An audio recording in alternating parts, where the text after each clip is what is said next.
মাননীয় প্রধানমন্ত্রী শুধু হাসেন আর টেবিল চাপড়ান। মানে খেলায় খেলায় গোল দিয়েছে, ছাত্ররা গোল দিয়েছে এটা সত্য, এখন ট্রফি নিয়ে দৌড়াচ্ছেন আপনারা, এই হচ্ছে অবস্থা। এবং গতকালকে যেটা আমরা দেখতে পেলাম, আমাদের এই অঞ্চলের সর্বজন শ্রদ্ধেয় রাজনীতিবিদ শেরেবাংলা একে ফজলুল হক একবার পার্লামেন্টে বলেছিলেন কনস্টিটিউশনাল ড্রামা। তো গতকালকে আমরা আসলে একটা কনস্টিটিউশনাল ড্রামা দেখলাম।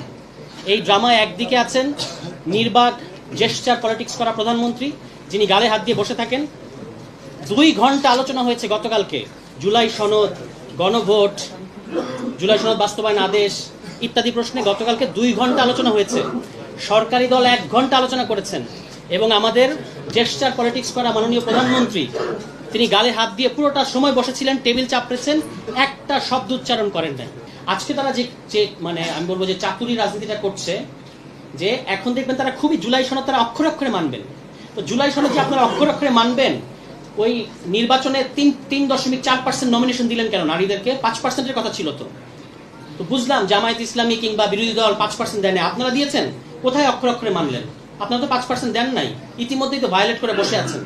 আসলে তাদের জন্য জুলাই সনদটাও এখন হয়ে গেছে একটা পলিটিক্যাল অস্ত্র। এই অস্ত্র দিয়ে তারা কি করবে? গণভোটকে তারা গায়েব করে দিবে। আপনারা এটা এখন আর কিন্তু এই অভিযোগ করে লাভ নাই যে বিএনপি জুলাই সনদ মানবে না বা বিএনপি জুলাই সনদ মানতে চায় না। এটা বললেই তারা বলবে আমরা তো জুলাই সনদ অক্ষরে অক্ষরে বাস্তবায়ন করব। কিন্তু তারা যেটা এখন যে খেলাটা তারা খেলতে যাচ্ছে সেটা হচ্ছে তারা গণভোট বাস্তবায়ন করবে না। গণভোটে 4টা প্রশ্ন জনগণ বুঝে না, গণভোটে এই প্রশ্ন তারা বুঝে না, এই কথাগুলো তারা এখন বলা শুরু করেছে। একটু মনে করে দেখেন, 1991 সালে যখন বেগম খালেদা জিয়া গণভোট দিলেন, সেখানে সংবিধানের 16টা অনুচ্ছেদের ব্যাপারে মতামত দিতে বলা হয়েছিল জনগণকে। তখন কি আপনাদের এই সমস্ত প্রশ্ন মনে ছিল না? তখন আমদালিব রহমান পার্থ এত বয়সে এত ছিল না বলে হয়তো এই প্রশ্নগুলো তিনি করতে পারেন নাই। ভাগ্য ভালো বাংলাদেশের, তখন আমদালিব রহমান পার্থ ছিলেন না, নাহলে এই প্রশ্নগুলো করতেন তিনিও। এবং সংবিধান ছুঁড়ে ফেলার কথা মানে আমরা বলি এই কারণে আমরা নাকি স্বাধীনতা বিরোধী, গতকালকে তিনি বলেছেন। আপনি তো 1 বছর আগে সংবিধান ছুঁড়ে ফেলার কথা বলেছেন, এত দ্রুত ভুলে গেলে হবে? এবং বেগম খালেদা জিয়াও এই কথা বলেছেন। এখন বিএনপি আসছে আমাদেরকে বলতে যে না, বেগম খালেদা জিয়া সংবিধান ছুঁড়ে ফেলতে বলেন নাই, তিনি সংশোধনী ছুঁড়ে ফেলতে বলছেন। আমি নিজ কানে শুনতে পাচ্ছি বেগম খালেদা জিয়া সংবিধান ছুঁড়ে ফেলার কথা বলছেন, কিন্তু বিএনপির যারা এই যে এখন যে 72 প্রেমী যে অ্যাক্টিভিস্ট আছে, 72 প্রেমী যে অ্যাক্টিভিস্ট তৈরি হয়েছে, তারা এখন বলছেন না, সংশোধনী ছুঁড়ে ফেলার কথা বলেছেন তিনি। এটা হচ্ছে বিএনপি হলো 72 সংবিধানের মধ্যে ছোট ভাই। বিএনপি কিন্তু যতই বলে বাংলাদেশি জাতীয়তাবাদী, বিএনপিও বাঙালি জাতীয়তাবাদী রাজনীতিই করে, নাহলে 72 সংবিধানের জন্য এত প্রেম থাকবে কেন তাদের? এবং এই খেলায় তারা হচ্ছে ছোট খেলোয়াড়। এখন আওয়ামী লীগ নাই, তারা খুব বড় খেলোয়াড়ের একটা ভঙ্গি নেওয়া শুরু করেছে আর কি। তো এই জিনিসটা, এই যে বাংলাদেশের জনগণকে হাইকোর্ট দেখানো, পার্লামেন্ট সভরেন, সালাউদ্দিন ভাই গতকালকে বলেছেন ষোড়শ সংশোধনীর রায়ে আদালত বলেছেন যে পার্লামেন্ট সভরেন না, কিন্তু তিনি গতকালকে খুব দম্ভের সাথে বললেন যে পার্লামেন্ট সভরেন। যে এই যে প্রধানমন্ত্রীর নির্বাক জেস্টার পলিটিক্স, তিনি নিজের পানি নিজে খান, হেঁটে হেঁটে যান, অমুককে সালাম দেন, তমুককে সালাম দেন, এটা কিন্তু আপনাদেরকে উদ্ধার করবেন না। এই ম্যাজিক অতি দ্রুত হাওয়াই মিঠাইয়ের মতো শেষ হয়ে যাবে, তারপর আপনারা কি করবেন?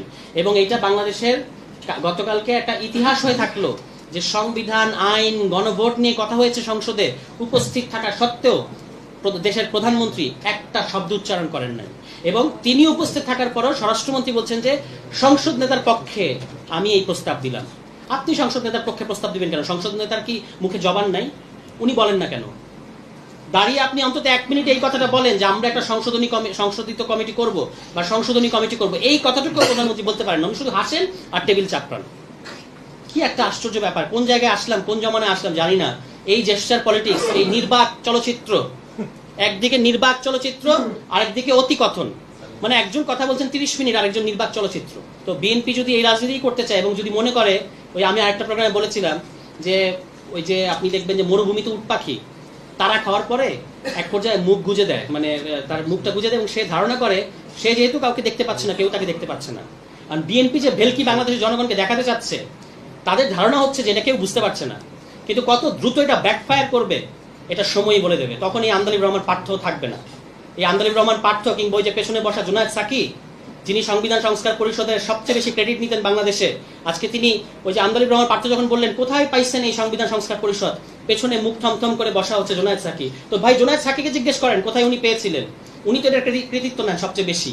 এখন অবশ্য মুখে চুপ। তা আশা করেছিলাম কালকে জুনায়েদ সাকিও কথা বলবেন, যেহেতু এটা উনার নাকি ব্রেইন চাইল্ড, যদিও এটা একটা মিথ্যা কথা, উনার ব্রেইন চাইল্ড না। এই সংবিধান সংস্কার পরিষদ নাকি গণসংহতি আন্দোলনের রাজনীতি, এটা নাকি জুনায়েদ সাকির রাজনীতি। তো আপনি কালকে কথা বললেন না কেন? আমাদেরকে নির্বাচনের আগে জুনায়েদ সাকিব বলতেন, মানে সাকিব ভাই, আমাদের প্রিয় সাকিব ভাই, উনি আমাদেরকে বলতেন যে বিএনপির সাথে যে যাব, আবার তো বের হয়ে আসার একটা রাস্তা তো রাখতে হবে। এখন আমি দেখি যে আপনি কোন দিক দিয়ে বের হয়ে আসেন, এটা আমরা দেখবো। প্রতিমন্ত্রী তো হয়ে গেছেন, আমাদেরকে বলছেন যে আসল সবাই একসাথে বিএনপির কাছে যাই, তারপর আবার বের হয়ে আসার একটা রাস্তা আমাদেরকে রাখতে হবে। এখন কোনভাবে আপনি যান এই বিএনপির সাথে ছোট ইনু হয়ে কতদিন থাকতে পারেন? মন্ত্রীও তো বানায় নাই, প্রতিমন্ত্রী বানিয়েছে। এই ছোট ইনু হয়ে কয়দিন থাকা যায়? সাকিব হয়তো রাগ করবে এটা শুনলে, কিন্তু এই ছোট ইনু হয়ে, ছোট মেনন হয়ে কতদিন থাকতে পারেন সেটা আমরাও দেখব।